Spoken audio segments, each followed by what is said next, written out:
Estamos en la UNDEF esperando la presentación del libro del Blanco de la Defensa 2023, al ver presente en este evento de la Defensa Nacional. Le damos la palabra entonces al Teniente General Juan Martín Paleo, jefe del Estado Mayor Conjunto de las Fuerzas Armadas. Bueno, buen día. Reitero el vocativo de los anteriores expositores. Sumo al doctor Rosendo Fraga y a Juan Tocatlián, que son particulares colaboradores de este Estado Mayor Conjunto en términos de ayudarnos a pensar justamente y darnos mucha información que realmente nos nutre y nos permite cumplir con nuestra función principal. Función principal que pasa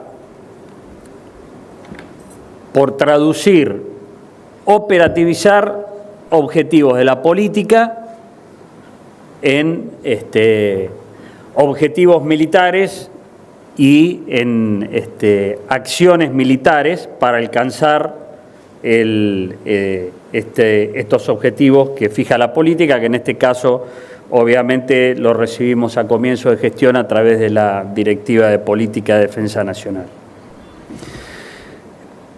El primer paso que desarrollamos, y tal como lo marca la doctrina, fue la Directiva para la elaboración del planeamiento estratégico militar, la DPEM, que ya es el primer documento aprobado por el Ministerio de Defensa, pero es un documento producido por el Estado Mayor Conjunto. Y acto seguido, el primer paso es la AREMIL, la apreciación y resolución estratégica militar, que es responsabilidad del Estado Mayor Conjunto.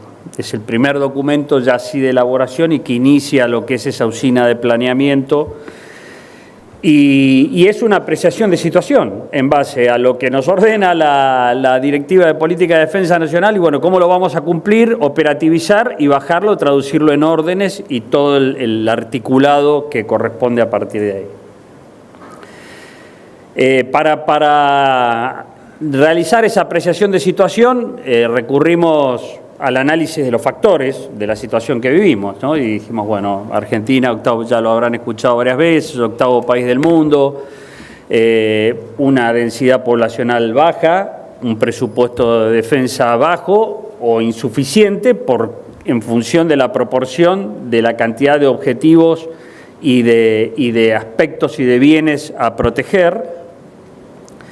Entonces, una de las primeras conclusiones a las que llegamos fue si seguimos pensando en forma tradicional, esta ecuación no va a cerrar.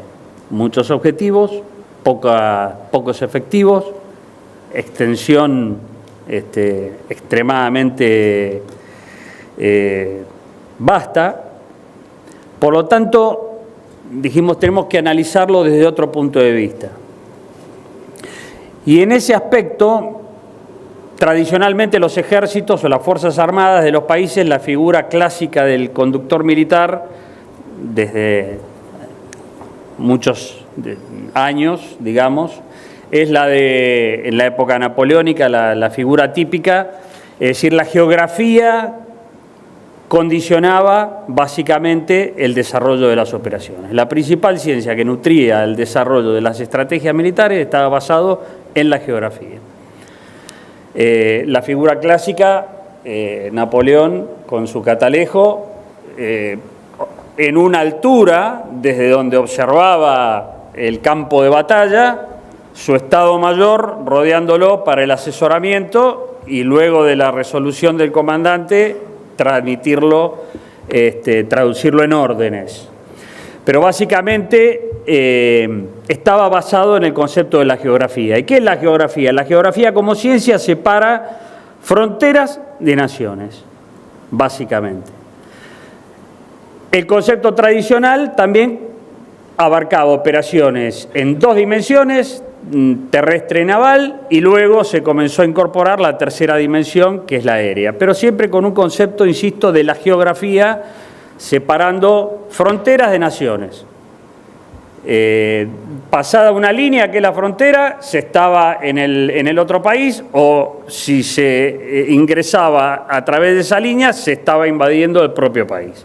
Y la estrategia, básicamente, como al día de hoy, se resume la gran estrategia a dos acciones básicas: abrir o cerrar espacios. Entonces, se abrían o se cerraban fronteras. Con el esquema estratégico nuestro, claramente, y con la evolución del arte de la guerra, nos parece que ese concepto quedaba un poco perimido. Entonces decidimos echar mano, llamémosle en términos estratégicos a otro concepto, que es un poco el que nos guía, que es la geografía, pero también, sobre todo, una evolución de la geografía, que es la conectografía.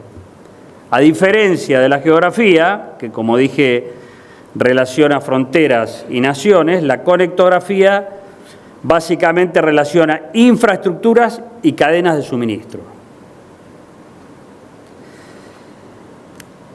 Es decir, parecería que hay un traslado, una evolución de la geografía política a lo que es la geografía funcional. ¿Y en qué me baso para decir esto? El concepto de frontera sigue siendo el mismo, pero más desarrollado. Ejemplo, ¿por dónde pasa la frontera de la ciberdefensa, del ciberespacio? Si vamos al concepto geográfico, no sirve. Un aeropuerto que está dentro del propio territorio y conecta a su vez, porque es un punto de conexión para con el exterior, es decir, desde ese aeropuerto ubicado en el interior del territorio, hay una conexión directa con otro país o con el exterior. ¿No es eso una frontera? Las Toninas, que muchos se preguntaban qué andaban haciendo las Fuerzas Armadas, creyendo que estábamos inaugurando la temporada de la costa en noviembre del año pasado. Bueno, Las Toninas es quizás la principal frontera de la ciberdefensa nuestra, porque ahí está el centro nodal a través del cual más del 80% de la conectividad de nuestro país ingresa y sale por ahí. Entonces, ¿puedo no considerar eso una frontera a defender? Una central nuclear o una central termoeléctrica o una central hidroeléctrica, que es la vía por la cual ingresa a nuestro país ni más ni menos que la energía. Es otra frontera, lo debo proteger. Y vamos más allá.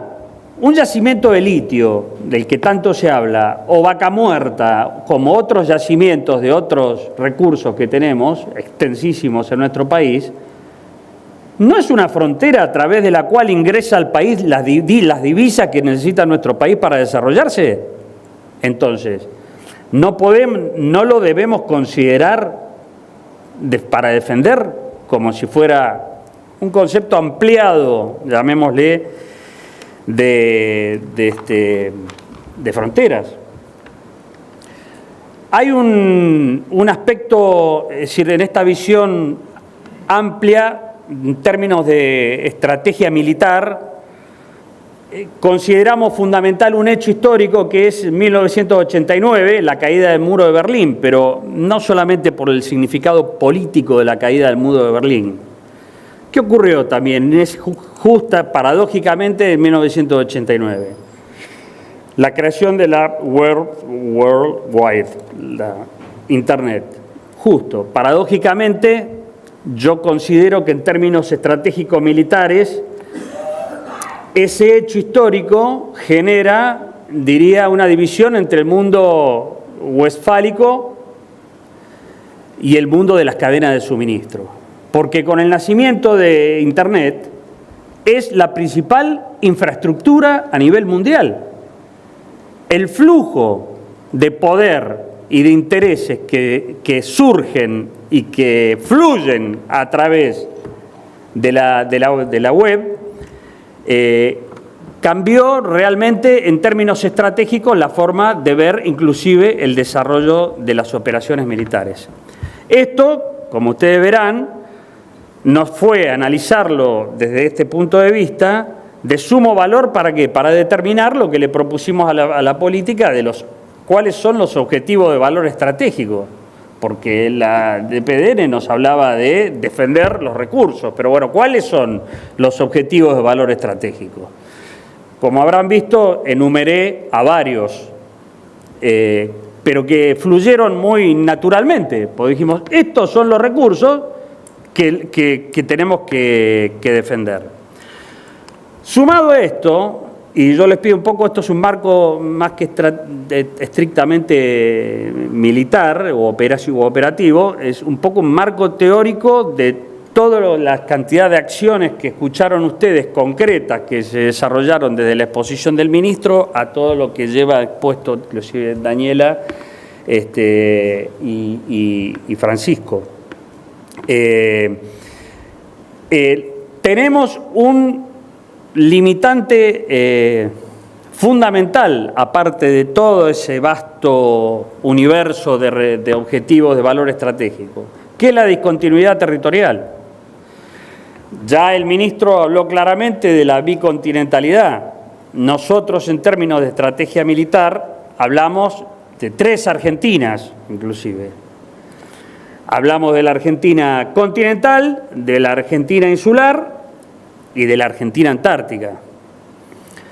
Coincidimos, obviamente nos basamos en esa orientación de la política expresada claramente por el ministro, y si hay algo complicado para un conductor militar para defender su territorio, es la discontinuidad territorial. Diría que quien tiene la visión estratégica de abrir espacios, es decir, de atacar, lo que va a buscar permanentemente es la discontinuidad territorial. O sea, nosotros la tenemos ya naturalmente.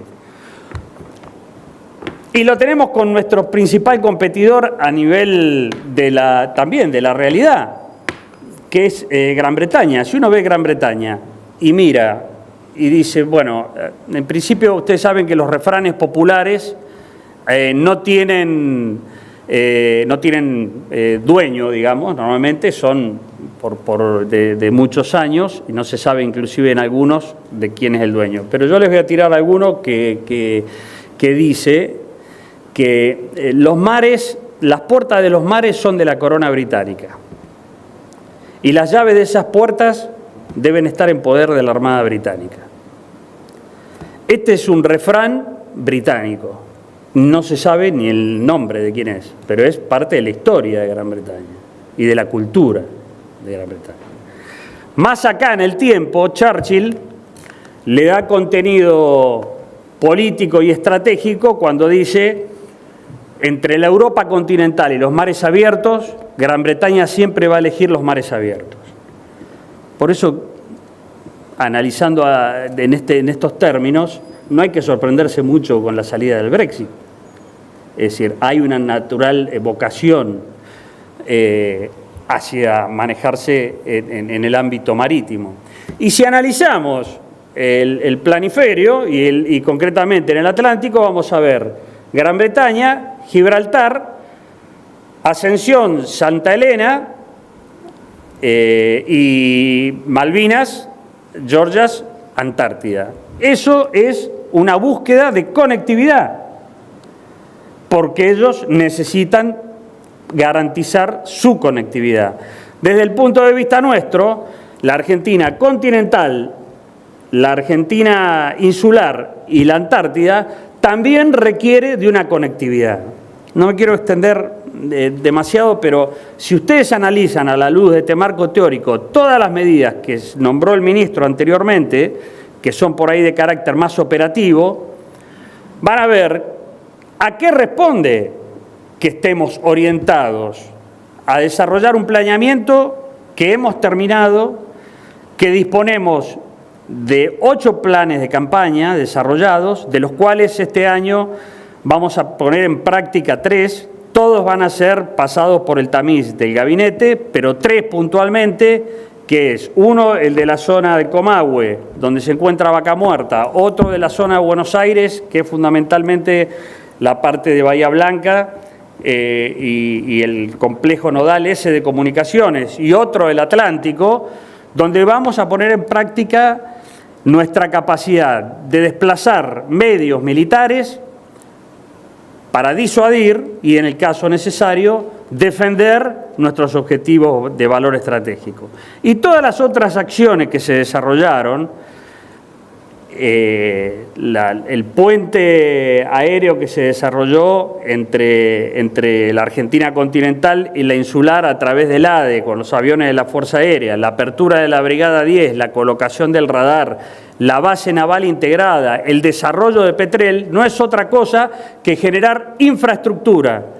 Las infraestructuras necesarias que a través del instrumento militar nos van a garantizar tener la conectividad que necesitamos para competir en el liderazgo de lo que es el Atlántico Sur. Y cierro con un solo tema reforzando esto. Hay seis ciudades que por su ubicación geográfica y sus facilidades justamente en términos de infraestructura tienen mayores posibilidades respecto de su proyección sobre la Antártida. Esas son Christchurch en Nueva Zelanda, Hobart en Australia, Ciudad del Cabo, Puerto Argentino, Ushuaia y Punta Arenas.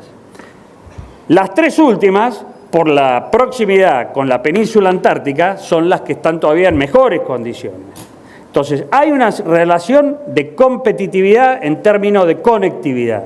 Lo que estamos haciendo es reforzar nuestra soberanía a través de fortalecer esa conectividad con el continente antártico, buscando que el día de mañana podamos nosotros decir que las puertas de la llave del Atlántico Sur están en manos de la Armada Argentina.